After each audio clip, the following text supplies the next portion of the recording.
gone, Baleka, Mbete and Malusi, Gigaba. Taxpayers will no longer be paying their salaries. They've withdrawn their names from the ANC's MP list. But staying, Nomvula Mokonyane, it's a top job in Parliament for someone mired by allegations of corruption. Is this a sign of how much Cyril Ramaphosa will have to compromise to govern the country? Joining me on the line from Pretoria's independent political analyst, Professor Tinyiko Maluleke. Thank you very much for joining us. Why do you think they went? What happened? Well, in a sense, Jane, it's not a surprise because we knew all along that Nomvula Mokonyane was on the list. The ANC went to the elections with her on the list. The voters knew that she was on the list. So there is a sense in which her being in Parliament is not a surprise. And the fact that she has been given this very important role could be a bit of a surprise, but it can't be a bigger surprise than the fact that she stayed on the list throughout this whole process. And what's the thinking when it comes to her? I mean, is it a case of keeping her close? She is very well connected. I mean, what sort of damage would it do to Cyril Ramaphosa if she weren't on that list, if she wasn't in Parliament? Well, I suppose Cyril Ramaphosa has to tread carefully the path between Luthuli House and the Union buildings. And this is part of it. And it's not about her as an individual, really.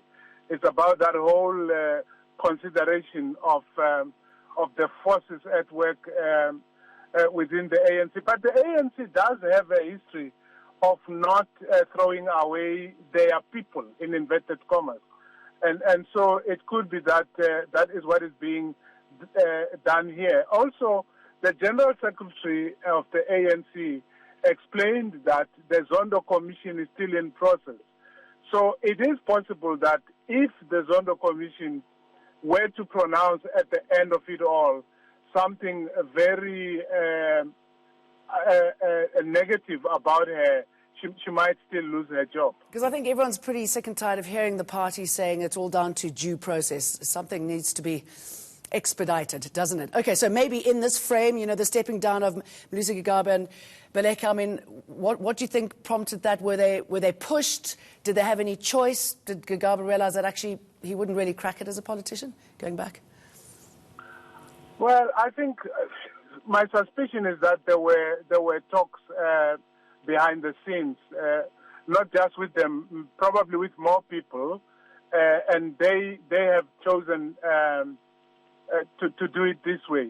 And if the ANC is to continue looking after its people, as I said earlier, it's likely that they too may not be thrown away just because they have withdrawn from Parliament. They may be given other jobs to do in other sectors or areas. And do you think this is wise just because they've been doing it for years? I mean, what about looking after South Africans, after the voters who want change? You're desperate to see a clean cabinet. I think South Africans are desperate to see a clean cabinet. But once the cabinet has been announced, South Africans will have to weigh up whether the new cabinet is new enough to offset the fact that Nomvula Mokonyane is still in Parliament, the fact that your Baleka Mbetes and your Malusi Gigabas may become ambassadors, and I'm just speculating. So all of this will have to be weighed up against the nature, the shape, the form, and the content of the new cabinet. And who do you think should be off the list? Because we should hopefully hear about this in the next week or so. I mean, what happened to the Batabili Dlaminis and Bosebenzi Zwane? What should happen to people like that? It's very precarious to tell who will be and who will not be on the list. But in his interjection earlier today, the president referred to the need for youth, the need for geographical spread, the need for gender sensitivity, and that all of those things will be or have been taken into account. So where is he going to find those names? I think that your Ronald Lamolas probably might be in there. I don't think that David Mabuza is about to go. as many people have speculated. I think that he will remain a deputy president. But speculation is a dangerous business.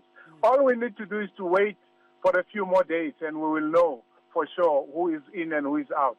And Thandi Modise, I mean, as the Speaker, do you think she'll be able to control Parliament, especially with the EFF and its rising voice? I think Thandi Modise will do fantastically well. She's already been doing the job as when she has co-chaired with Baleka Mbete, and I think she did an excellent job at that time. She has been and she has done any and everything any ANC male has been and done before. So I think she is excellently qualified to do this job going forward. Okay, Tinyiko, Maluleke, thank you very much for talking to us. Now, demolish and rebuild Alexandra Township, is that the solution? We found out where the money would come from and what one Alex community leader thinks about this.